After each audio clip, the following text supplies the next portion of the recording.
danger is very real. Fear is a choice, right? That's a quote from Will Smith in the movie After Earth. Never even saw the full movie, I'm not gonna lie. I just saw that quote in the Instagram reel years ago, and it really just stuck with me all these years later. And the same goes for this other quote, which talks about how courage isn't the absence of fear. It's the choice to take action in spite of that fear, right? And that's what we're going to talk about here today, is fear. Because I didn't plan for the pod to take this kind of chronological form, you know what I mean? But it just kind of happened that way naturally.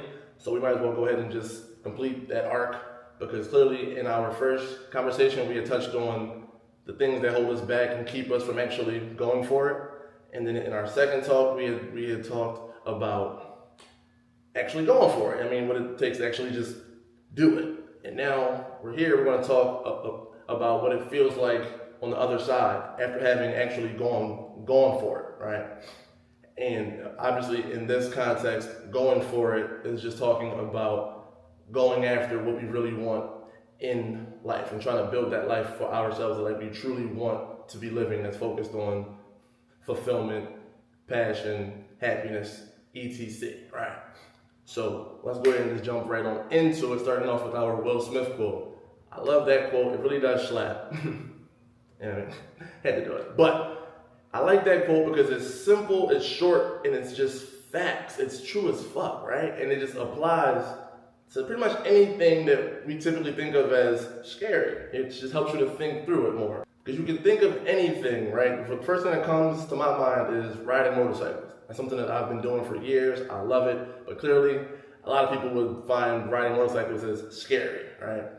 And fortunately for me, I've only ever had one accident ever, thank God. It wasn't even that bad. I was swerving lanes and going in between traffic, and I ended up sideswiping someone's car. The side of their car was all scraped up and everything, and the mirror was smoked, but I didn't fall. I regained control of everything, and I was perfectly fine, thank God. But prior to that accident and afterwards, I already knew riding motorcycles is inherently dangerous. That's just a fact, because there's no seatbelt, there's no airbags. It's just you in the very hard ground. If anything goes like left, that's just what it is, right? And that's a choice that we still make to ride bikes, although we know that it's inherently dangerous. You feel me? Side note, I just hate when I'm talking to a young girl and she's scared to ride on the freaking back. I'm like, bro, I got you. Stop itching. Like, you know what I mean? Key. Sorry about that. A little shot. But anyway, the fact of the matter is, clearly a lot of people think that that's dangerous, so they choose to not do it. But in the heads of me and everyone else who actually rides bikes, there's a bit of an unconscious calculation that ends up taking place, where it's basically like, all right, the benefit of riding bikes, which is fun and going vroom, vroom, vroom, that outweighs the fear of the fact that if I'm going 120 miles on the freeway and I hit like a pothole or a rock, I'm cooked. Yeah, I mean, it's a calculation, but we choose to value the fun over the fear, right? So it's not like we're not aware that we could die, because clearly we freaking can, and we would rather not. So clearly there's always a bit of fear or caution or concern every time that we go ahead and jump on that motorcycle. But we don't let that fear stop us, you feel me? And likewise, that's how you can look at a lot of different fears in life, or a lot of choices in life. Of course, it's going to come with concerns, cautions, fears, but it's not that I don't think you should be letting those fears stop you from doing what you actually want to do. Personally, that's just how I look at it, right? So let's get off of the motorcycle thing and bring it home to something a bit more tangible, right? Let's break it down through my decision to move here to Mexico, right? Because clearly, leaving my home country and coming to a whole other country, leaving everything else behind, that comes with a fair amount of real dangers or concerns, right?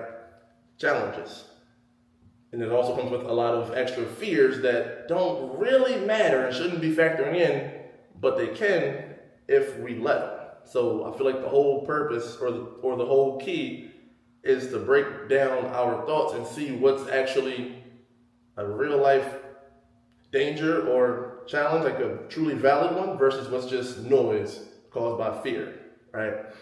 And one way that I like to look at that and think through it is with a simple phrase: facts ain't fears, and fears ain't facts, right? I made that phrasing up, but the concept of fears aren't facts, that's not an original concept by any means. That's a part of cognitive behavioral therapy, CBT. I mean, I didn't invent that. That's a psychological thing. Go look it up. I'm not trying to claim that I made it up. I'm just saying I heard about it, learned about it. I like it. Point is, so fears ain't facts, and facts ain't fears, right? All that I would do is take any thought or fear or concern and turn it into a statement form, right? And just simply see if it's true. So for instance, all of my real life dangers or concerns about moving to Mexico are: I need a place to stay. 1, I'm gonna need food to eat while I'm here. 2, and 3, I need to be here legally. I can't be trying to get deported or put in jail or something, you know what I'm saying? So those are the only 3 real dangers or concerns or challenges of moving to Mexico. Pretty much everything else is just fear. It's just noise. That's not really all that relevant, but we'll get there. Let's just break down these first 3 first, right? Let's put them into statement form. If I move to Mexico, I can afford a place to live. True. So that's a fact, right? Boom. If I move to Mexico, I can afford to feed myself. True. That's a fact. All right, cool. And 3, if I move to Mexico, there is a way for me to get a visa or citizenship to be there legally. True. That's a fact. Okay, cool. So I just accounted for all of the real dangers involved in making the choice to move here, and I can account for them, and I can still deal with moving there with those 3 things being handled. So with that said, if I were to not move here, I can rest assured that choice was born out of fear, because the only 3 real dangers are handled. Everything else is just noise, right? So let's just flip it and take one of everybody's favorite fears. What about the cartel, bro? Did you know the freaking cartel be going crazy, bro? And so same exact logic. Let's flip it into a statement form and see if it's true. If I move to Mexico, the cartel will get me. False, obviously. Is it a possibility? Sure. Could it happen? Technically, I mean, the cartel is in Mexico somewhere. I mean, sure. But I know that Mérida, where I currently am, is the #1 safest city in Mexico, period. Look it up, Google it. Just type in, what is the safest city in Mexico? Mérida pops up. You know what I mean? So it's not a guarantee that they will get me, right? So if I were to not move here because of what the cartel may or may not do, possibly, eventually, maybe, that's me moving off of fear. And that's what we don't do, right? Pick another one, which is one that I had to wrestle with, obviously, because clearly I'm moving here with a finite pot of savings with the intention to make this podcast and my music turn a profit and generate me more money, right? So I have a finite pot. So one of my fears is, if I move to Mexico, I will run out of money before my podcast turns profitable. False. Is it possible that I'll run out of money first? Absolutely. But is it also possible that everything will work smoothly and go to plan and my podcast and music will turn a profit and I'll be perfectly fine? Yes, that's also possible. So me choosing to not move here because of the fact that I might go broke first would be me moving off of fear still. You feel me? So it's just that simple. And I think that y'all get the point. That's the difference between a fact and a fear, right? Again, danger is real. Fear is a choice. So I'm not ever trying to tell anyone to be stupid and just go do something with like no formal plan and just no type of forethought. I'm never advocating that. Be smart, do your due diligence, respect your personal circumstances. Obviously, I'm never just trying to tell you to jump out the window with no parachute and just blah! Like, no. But just the next time you have a decision, like a big life choice or anything, like a possible career change or a relationship change or moving cities, anything that's big that can have a tremendous upside but is also scary as hell, think about it in these terms. Think about the fact that facts ain't fears and fears ain't facts. You feel me? Think about all of your concerns that come along with making that choice or that change, whatever that may be. Think about all of your concerns, your thoughts, and your fears, and just put them into that statement test and just see what's a real danger that actually needs to be thought through and what's just noise caused by fear. Just think it out, because you will be surprised at like how much fear really be low-key driving you once you sit down and break down your thoughts and just get like a concrete look at what's actually what. You feel me?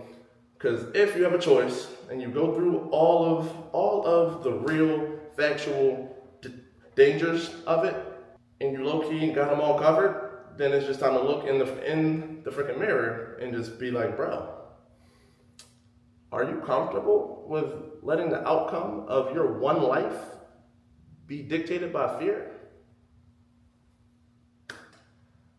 I don't know. I'm not. Personally, I'm not. And I would hope that we can all get out of that, because again, we only got one life, bro. And that I'm trying to maximize mine and live it to the fullest, to be the most happy and just, again, fulfilled that I possibly can be while I'm stuck here on this big ass floating rock.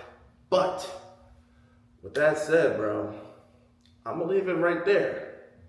I'm gonna let you think on that, sit with that, and I'm gonna just go ahead and get up out of here. We're gonna have a little quick talk today, you know what I mean? So I'm gonna leave you with that. Until next time, bro, I'm gonna holla at you.